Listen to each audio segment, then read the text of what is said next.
திருச்சிற்றம்பலம். அப்பர் சுவாமிகள் திருவடிகள் போற்றி, நாயன்மார் திருவடிகள் போற்றி, சமயக்குறவர் சந்தானக்குறவர் திருவடிகள் போற்றி. அப்பர் சுவாமிகள் அருளிய 4ஆம் திருமுறை 38வது பதிகம் திருவையாறு. அழகான பதிகம். கங்கையை சடையுள் வைத்தார், கதிர்பொறி அரவம் வைத்தார், திங்களை திகழ வைத்தார், திசை திசை தொழவும் வைத்தார், மங்கையை பாகம் வைத்தார், மான்மறி மடு வைத்தார், அங்கையுள் அனலும் வைத்தார், ஐயன் ஐயாரனாரே, கொடிதனை பூச வைத்தார், பொங்குவன். அந்த பந்தர் பார்க்க போகிறேன். ஒளி விளங்கு பூநூலை அணிந்திருக்கிறார் இறைவன். ஒளி விளங்கு பூநூலை அணிந்தவன் இறைவன். நாகத்தை அணிந்தவன், யமனை உதைத்தவன், மார்க்கண்டேயர் உயிரை காக்க உதைத்தவன், உமை பாகன்,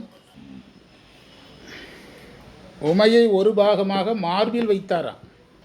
ஐயாற்று தலைவன்,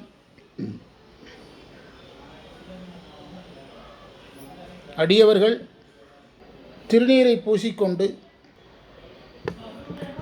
என்ன எழுதுனீங்க? திருநீரை பூசி தம் திருவடிகளை தொழுமாறு வைத்தவர்.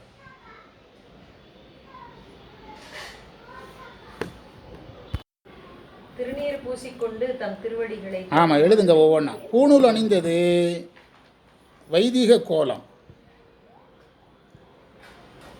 பிராமண கோலம் அதை அந்தணர் கோலம் என்றும் ஆச்சாரிய கோலம் என்றும் விரித்துக் கொள்ளலாம்.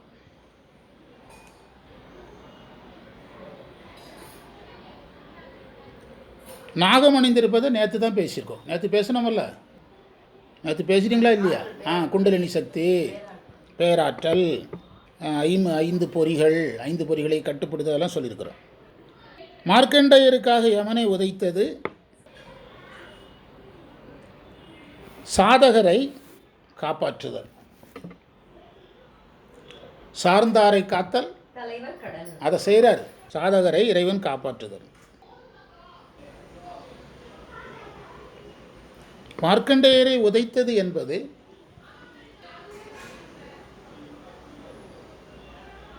காலத்தத்துவத்தை உயிர்கள் கடந்தாதான் வீடு வேறு அடைய முடியும். ஆன்ம தத்துவம் 24, வித்யா தத்துவம் காலம், நியதி, கலை, அதையெல்லாம் கடந்து சிவ தத்துவத்தை அடைந்து 36 தத்துவத்தை கடந்தாதான் வீடு வேறு. மார்க்கண்டேயர் என்றும் 16 நிலை அடைந்தாருங்கிறது என்ன சொல்ல வருதுன்னா, தவத்திலும் ஞானத்திலும் ஈடுபடுகிற ஒருவன் எதை கடக்கிறான்? அவ்வளோதான் விஷயம். கால தத்துவத்தை கடக்கிறான். அதுக்காக யமன் எல்லாரையும் உதைச்சிட்டு இளையிறாருன்னு நினப்பு கிடையாது. அப்படி கிடையாது. அவர்கள் யமனுடைய வாதனைக்கு உள்ளாவது இல்லை. சிவபக்தி, ஒரு சிவபக்தனுக்கு நரகவேதனை இல்லைங்கிறத அவர் இறைவன் செய்து காட்டுறாரு.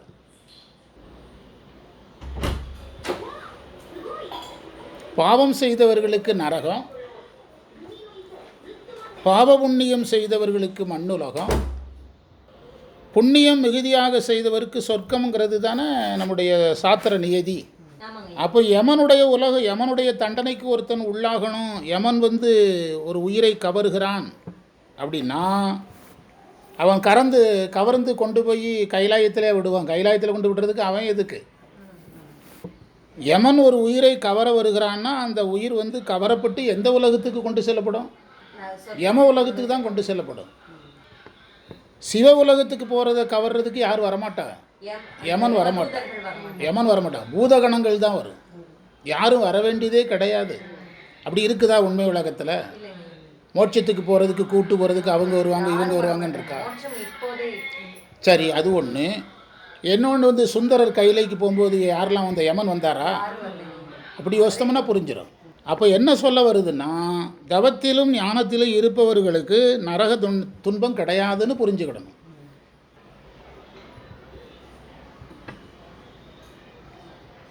உமைபாகன் என்பது குணகுணி சம்பந்தம் அல்லது தாதான்ய சம்பந்தத்தை குறிப்பது.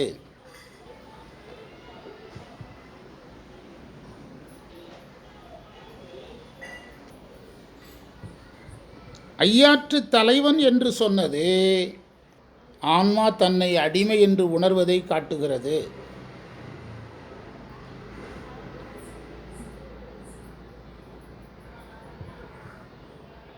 அடியார் திருநீறு பூசுதல் என்பது குருவருள் பெற்று தீக்கை பெற்று இயம நியமத்துடன் ஆச்சார அனுஷ்டானங்களில் இருப்பது.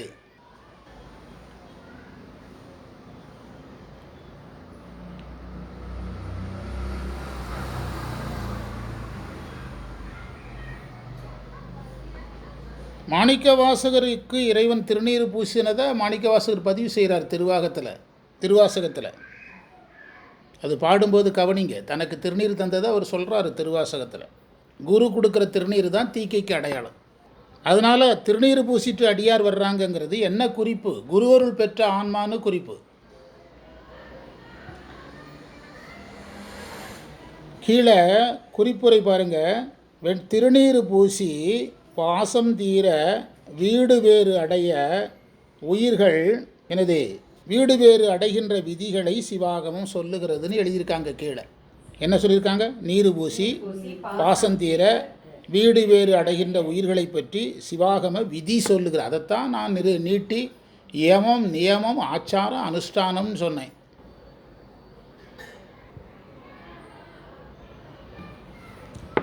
மந்திரத்தை படித்து பாருங்கள். அதுக்கு பிறகு சொல்கிறாரு திருவடிகளை தொழுமாறுங்கிறார்.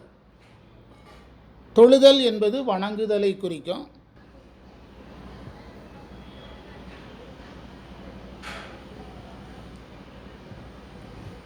கரங்குவிவார் உள்மகிழும் கோன்கடல்கள் வெல்க